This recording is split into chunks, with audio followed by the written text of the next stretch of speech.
Hi friends, flavours of ജാസിൻ്റെ പുതിയൊരു വീഡിയോയിലേക്ക് എല്ലാവർക്കും സ്വാഗതം. ഇന്ന് ഞാൻ തയ്യാറാക്കുന്നത് നല്ലൊരു സോസിൻ്റെ റെസിപ്പിയാണ്. പിസയിലൊക്കെ ചേർക്കാൻ പറ്റിയ ഒരു സോസാണിത്. അപ്പോൾ ഇതുപോലെ തയ്യാറാക്കി വെക്കുകയാണെങ്കിൽ ഒരു മാസം വരെ കേടുകൂടാതെ ഫ്രിഡ്ജിൽ സൂക്ഷിക്കാൻ പറ്റും. അപ്പോൾ എങ്ങനെയാണിത് തയ്യാറാക്കുന്നത് എന്ന് നോക്കാം. അതിനുവേണ്ടി ആദ്യം തന്നെ ഞാനിവിടെ 1 കിലോ തക്കാളി എടുത്തിട്ടുണ്ട്.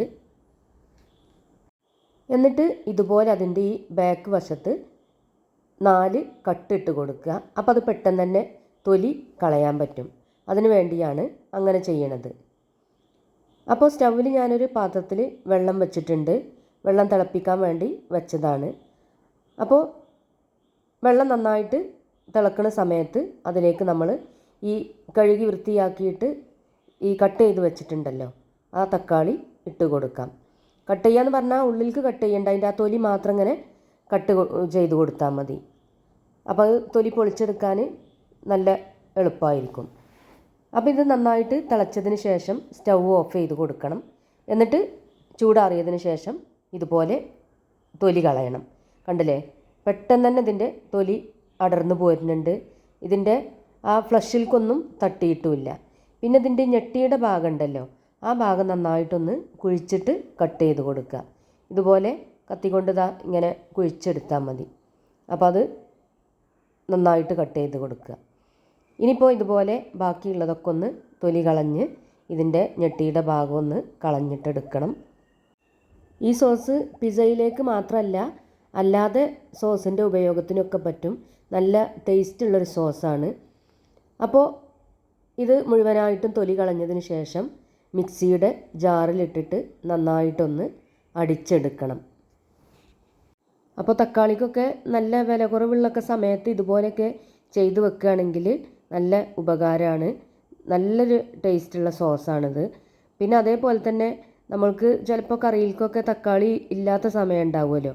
അപ്പോൾ പെട്ടെന്ന് തക്കാളി ഒന്നും കിട്ടിയിട്ടില്ലെങ്കിൽ ഈ സോസിൽ നിന്ന് കുറച്ചെടുത്തിട്ട് അങ്ങനെ യൂസ് ചെയ്യാനും ഇത് ഉപയോഗപ്പെടുത്താൻ പറ്റും. അപ്പോൾ അതാ മിക്സിയുടെ ജാറിലിട്ട് കൊടുത്തിട്ട് ഞാൻ നന്നായിട്ട് അരച്ചെടുത്തിട്ടുണ്ട്. ഇനി സ്റ്റൗവിലൊരു പാൻ വെച്ച് കൊടുത്തിട്ടുണ്ട്. അതിലേക്ക് ഞാൻ ഒലീവ് ഓയിലാണ് ഒഴിച്ച് കൊടുത്തിട്ടുള്ളത്. ഇനിയിപ്പോൾ ഒലീവ് ഓയിൽ ഇല്ലെങ്കിൽ സൺഫ്ലവർ ഓയിൽ ഒഴിച്ച് കൊടുത്താൽ മതി. എന്നിട്ട് ഒരു 2 ടേബിൾ സ്പൂൺ വെളുത്തുള്ളി ക്രഷ് ചെയ്തത് ഇട്ട് കൊടുത്തിട്ടുണ്ട്. നന്നായിട്ട് ചോപ്പ് ചെയ്തെടുത്തതാണ്.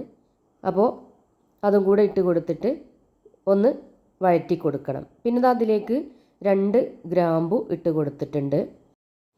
ഈ വെളുത്തുള്ളിയുടെ പച്ചമണക്കൊന്ന് മാറി കിട്ടിയാൽ അതിലേക്ക് ചെറുതായിട്ട് ചോപ്പ് ചെയ്തെടുത്ത സവാള 3 ചെറുതാണ് ഇതിലേക്ക് ഇട്ട് കൊടുത്തിട്ടുള്ളത്.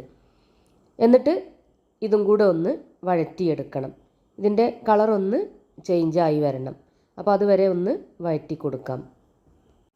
അപ്പോൾ സോസൊക്കെ നമ്മൾ പുറത്തുനിന്ന് വാങ്ങിയിട്ടൊക്കെ ആണെങ്കിൽ അതിൽ പ്രിസർവേറ്റീവൊക്കെ ചേർത്തിട്ടാണ് വരിക.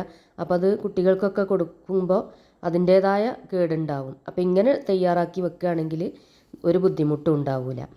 പിന്നെ ഈ സവാള ഒന്ന് വഴന്നതിന് ശേഷം അതിലേക്ക് അരച്ച് വെച്ച തക്കാളിയുടെ ആ പേസ്റ്റ് ചേർത്ത് കൊടുത്തിട്ടുണ്ട്.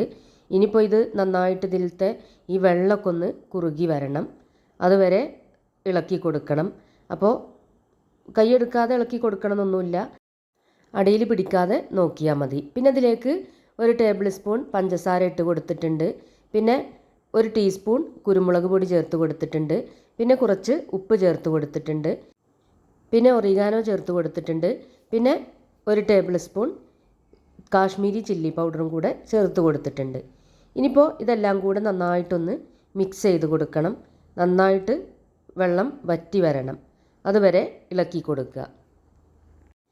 ഇപ്പോൾ ഇത് നന്നായിട്ട് തിളച്ച് വരൽ തുടങ്ങിയിട്ടുണ്ട്. അപ്പോൾ ഇതിലേക്ക് ഞാൻ 2 ടേബിൾ സ്പൂൺ വിനാഗിരി ചേർത്ത് കൊടുത്തിട്ടുണ്ട്. എന്നിട്ട് ഒന്നും കൂടെ ഒന്ന് ഇളക്കി കൊടുക്കണം. ഇനിയിപ്പോൾ ഇതൊന്ന് നന്നായിട്ട് വെന്ത് കിട്ടാൻ വേണ്ടിയിട്ട് ഒന്ന് അടച്ചു കൊടുക്കണം. ഇടയ്ക്കൊന്ന് തുറന്ന് നോക്കിയിട്ട് ഒന്ന് ഇളക്കി കൊടുക്കണം. അല്ലെങ്കിൽ അത് അടിയിൽ പിടിക്കും. ചിലപ്പോൾ അതിലത്തെ വെള്ളം വറ്റിയിട്ട് അടിയിൽ പിടിക്കും. അപ്പോൾ അതൊന്ന് ശ്രദ്ധിക്കുക. ഇപ്പോൾ നന്നായിട്ട് ഇതിൻ്റെ കളറൊക്കെ മാറിയിട്ടുണ്ട് കേട്ടോ. അപ്പോൾ ഇത് ലൈറ്റിൻ്റെ വെളിച്ചത്തിൽ അതിൻ്റെ കളറ് മനസ്സിലാവാഞ്ഞിട്ടാണ്. ഇനിയിപ്പോൾ ഇതിലേക്ക് ഞാൻ ഒരു 1/4 കപ്പ് ടൊമാറ്റോ സോസ് ചേർത്ത് കൊടുത്തിട്ടുണ്ട്. എന്നിട്ട് അതും കൂടെ ചേർത്തതിന് ശേഷം നന്നായിട്ട് ഒന്നും കൂടെ മിക്സ് ചെയ്ത് കൊടുക്കണം. ഇപ്പോൾ ഇതിൻ്റെ വെള്ളമൊക്കെ കുറേശ്ശെ വറ്റി തുടങ്ങിയിട്ടുണ്ട്. അതേപോലെ മുഴുവനായിട്ട് വെള്ളം വറ്റിയിട്ട് നല്ല ഒരു സോസിൻ്റെ ആ ഒരു പരുവത്തിൽ ആയി വരും. അതുവരെ ഇതുപോലെ ഇടയ്ക്കിടയ്ക്ക് ഇളക്കി കൊടുക്കുക. ഇതിൻ്റെ അരികുവശത്തുള്ളതൊക്കെ ഇതിലേക്ക് ആക്കിയിട്ട് ഒന്നും കൂടെ ഇളക്കി കൊടുക്കണം. അപ്പോൾ ഒറിഗാനോ ചേർക്കണ കൊണ്ട് തന്നെ നല്ലൊരു ഫ്ലേവർ ഉണ്ടാകും ഈ സോസിന്.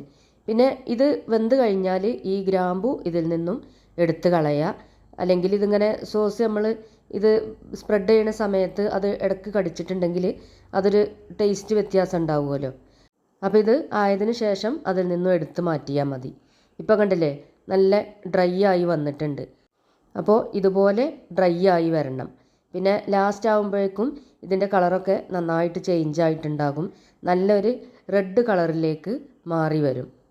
പിന്നെ ഇത് എടുത്ത് വെക്കുമ്പോഴും തന്നെ നല്ലോണം ചൂടാറിയിട്ട് വേണം ഇത് എടുത്ത് വെക്കാൻ. ഇപ്പോൾ ഇത് ഞാൻ സ്റ്റൗവിൽ നിന്ന് മാറ്റിയിട്ടുണ്ട്. കണ്ടില്ലേ നല്ല ഡ്രൈ ആയിട്ടുണ്ട്. പിന്നെ ഇതൊന്ന് തണുക്കുമ്പോൾ ഒന്നും കൂടെ സെറ്റായി കിട്ടും. അപ്പോൾ നന്നായിട്ട് തണുത്തതിന് ശേഷം വേണം ഇത് ബോട്ടിലിൽ ഒഴിച്ച് വെക്കാൻ. അതേപോലെ തന്നെ നല്ല ഗ്ലാസ് ബോട്ടിലിൽ ഒഴിച്ച് വെക്കുക. അതേപോലെ തന്നെ നനവുള്ള സ്പൂണൊന്നും ഉപയോഗിക്കാതിരിക്കുക.